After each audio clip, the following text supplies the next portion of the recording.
जी हाँ दोस्तों, आज हम ऐसा वीडियो लेकर आए हैं कि अगर कोई 50,000 सिर्फ 50,000 रुपए एक बार one time investment, lump sum investment अगर इस फंड में करता है तो वो डेफिनेटली 4 करोड़ से ऊपर की राशि बना सकता है अगर मार्केट टाइमिंग उनका सही रहा। सही टाइम पर अगर इन्वेस्ट करते हैं तो जब भी मार्केट डाउन जाता है तो आपको लमसम इन्वेस्टमेंट करना चाहिए। और बेसिकली सबसे इंपॉर्टेंट होता है आपको फंड चूज करना। जब आप लमसम इन्वेस्टमेंट करते हैं तो आपको मार्केट टाइमिंग देखना होता है और फंड आप कौन सा सेलेक्ट कर रहे हैं उस पर बहुत गौर करना पड़ता है। तो हम रिसर्च करके लाए हैं, बहुत ही अच्छे तरह से उसे छान कर देखेंगे कि वो फंड उस काबिल है या नहीं।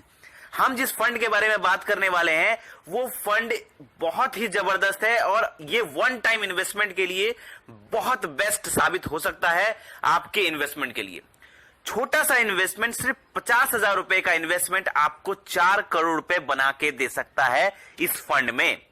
तो पहले हम बात करें कि जब भी मार्केट गिरता है, मार्केट जब भी करेक्शन लेता है तो आप थोड़ा सा पैसा लमसम इन्वेस्टमेंट करना चाहिए सबको। आप एसआईपी करते अच्छी बात है, लेकिन लमसम इन्वेस्टमेंट भी आपको बड़ा पैसा, मोटा पैसा बना के दे सकता है। लेकिन बस आपको मार्केट टाइमिंग सही होना चाहिए और आप किस फंड में इन्वेस्ट कर रहे हैं वो सही होना चाहिए। अगर आप ये दो चीज करते हैं तो डेफिनेटली आप बहुत मोटा पैसा बना सकते हैं, वो भी सिर्फ 50,000 की लमसम इन्वेस्टमेंट से।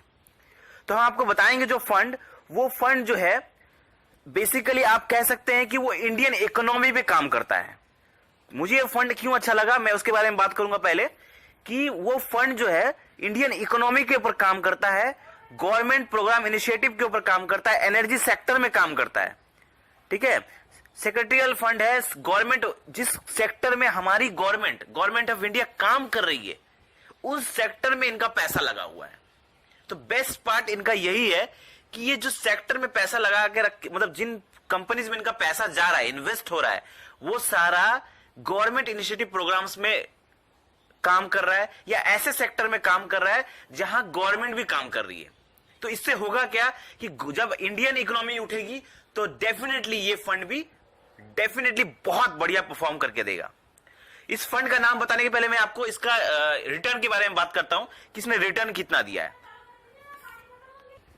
तो रिटर्न की अगर बात करें तो इसने ओवरऑल रिटर्न जब से ये मार्केट में आया है तब से इस फंड ने 35% का रिटर्न दिया है, मतलब 35% का रिटर्न दिया हुआ है। और पिछले 3 साल की अगर हम बात करें तो इस फंड ने 44% का रिटर्न दिया हुआ है पिछले 3 सालों में। और अगर पिछले 1 साल की बात करें दोस्तों तो इस फंड ने 91% का रिटर्न दिया हुआ है। मतलब 91% समझ रहे हैं, मतलब ऑलमोस्ट पैसा डबल हो गया है पिछले 1 साल में अगर किसी ने इसमें इन्वेस्ट किया है।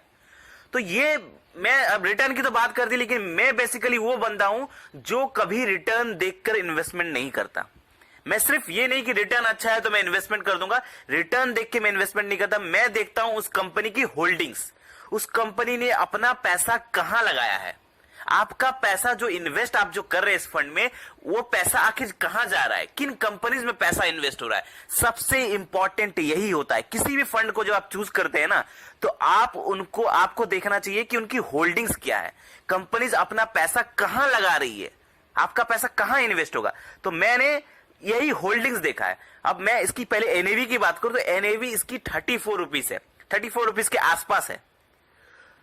तो एनईवी पे भी बात करूंगा, पहले मैं इसके होल्डिंग्स की बात करता हूं क्योंकि बेस्ट पार्ट इसका जो है ना होल्डिंग्स है। 47 कंपनीज में इनका पैसा लगा हुआ है।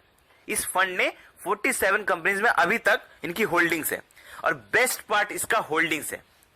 अब मैं बात करता हूं किन किन कंपनीज में पैसा लगा, पहले आप ये देखिए, उसके बाद आपको खुद ही समझ में आ जाएगा कि क्यों ये फंड इतना जबरदस्त है और लॉन्ग रन में एक जेम साबित हो सकता है, बहुत ही जबरदस्त फंड साबित हो सकता है ये लॉन्ग रन में।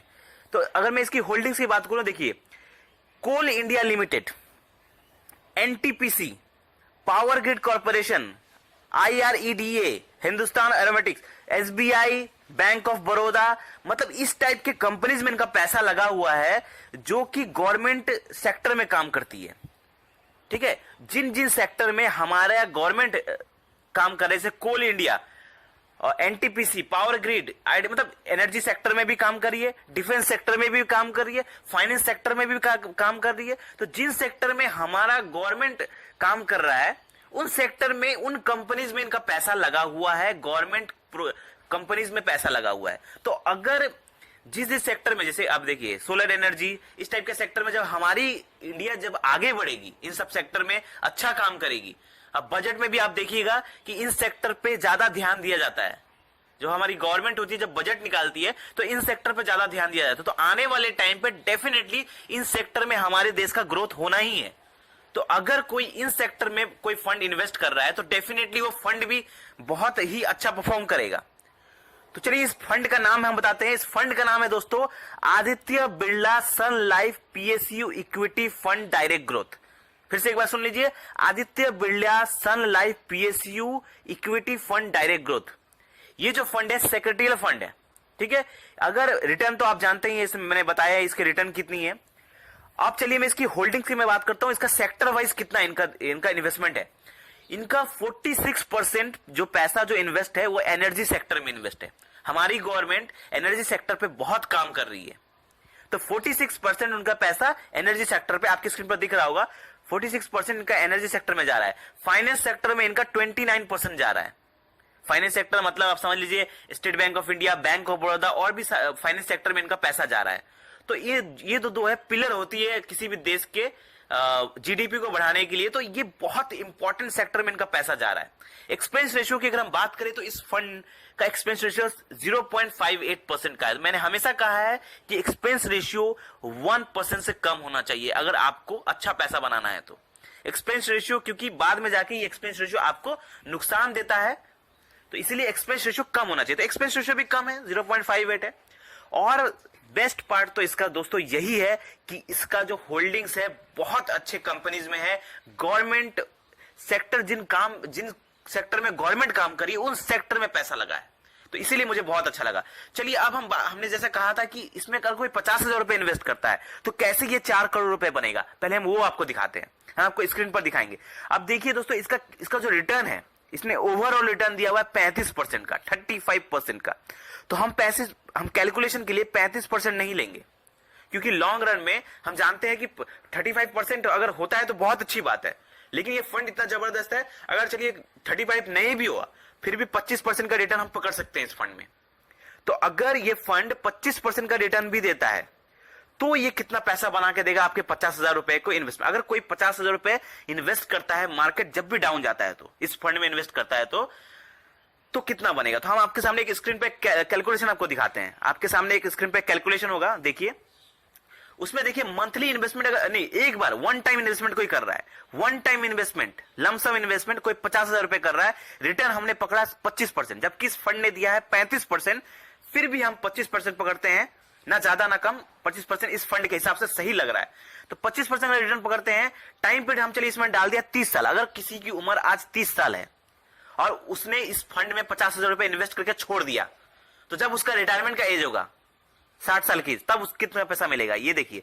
तो टाइम पीरियड हमने लिया 30 साल, इन्वेस्टमेंट अमाउंट कितना होगा 50,000 रुपए, सिर्फ 50,000 रुपए हम इन्वेस्टमेंट कर रहे हैं। अब वैल्यू पे गौर करिए, वैल्यू कितना बन रहा है 4 करोड़ 3 लाख रुपए से ज्यादा, 4 करोड़ 3 लाख रुपए से ज्यादा यहां पे वैल्यू बन रही है। This is the power of compounding. सिर्फ 50,000 रुपए कोई अगर इन्वेस्ट करता है और इस फंड में छोड़ देता है 30 सालों के लिए, तो 30 सालों के बाद ये फंड आपको 4 करोड़ रुपए बना के दे सकता है। क्या खराब है? सिर्फ 50,000 रुपए अगर कोई इन्वेस्ट कर रहा है तो।